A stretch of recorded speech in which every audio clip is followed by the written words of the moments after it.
Good evening, ladies and gentlemen. Welcome to the National Jazz Museum in Harlem. My name is Christian McBride, and I'm the co-director of the museum, and it is so great to be back among the brethren and family. I've missed you guys terribly over the last 4 months, or maybe 5 months. I've been out on the road doing the ambassador thing on behalf of the museum.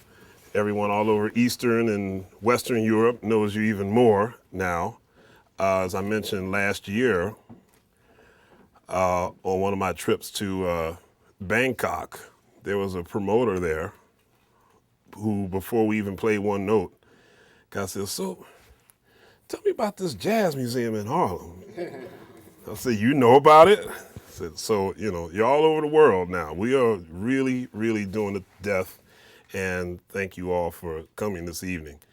And to my right is a true living legend on many fronts, not just as a musician and as a composer, but this man has had a journey that I'm sure many of us would not survive.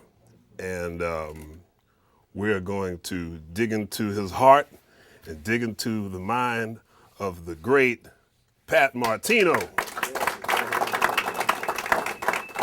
Pat Martino.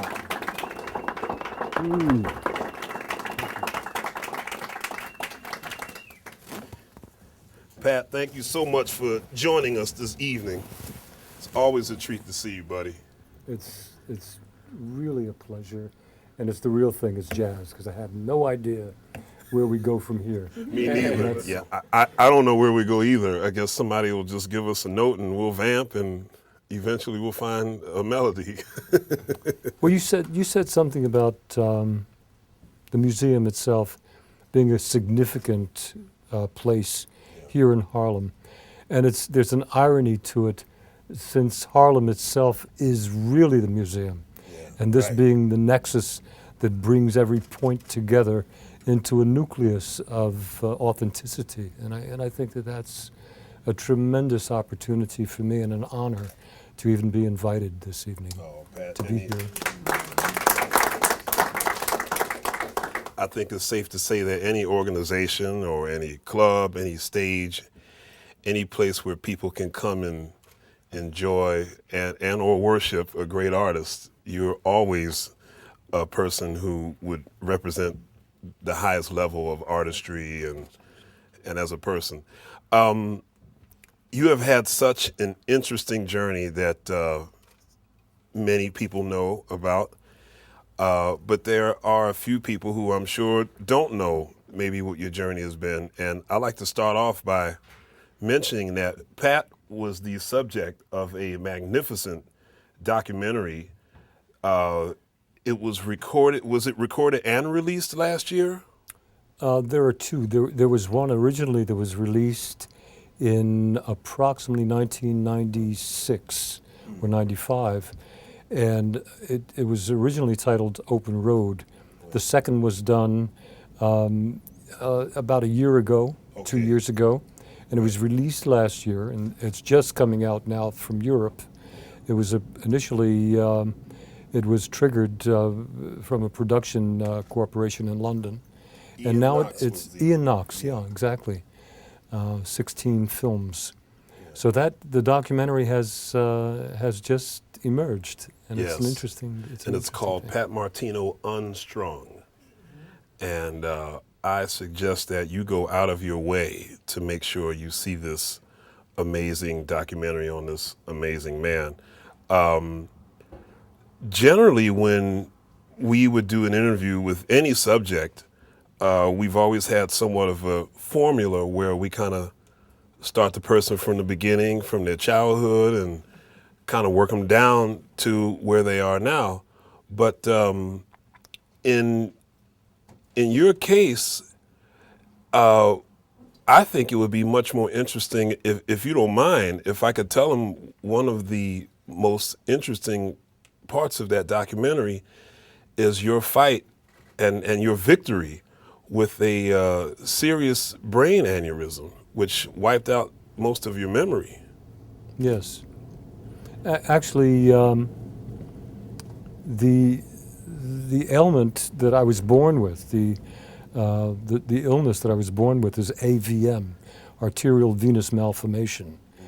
And that wasn't really discovered with a true diagnosis until 1980, at which time they gave me 2 hours to live and suggested that I have neurosurgery done in California where I was living at the time.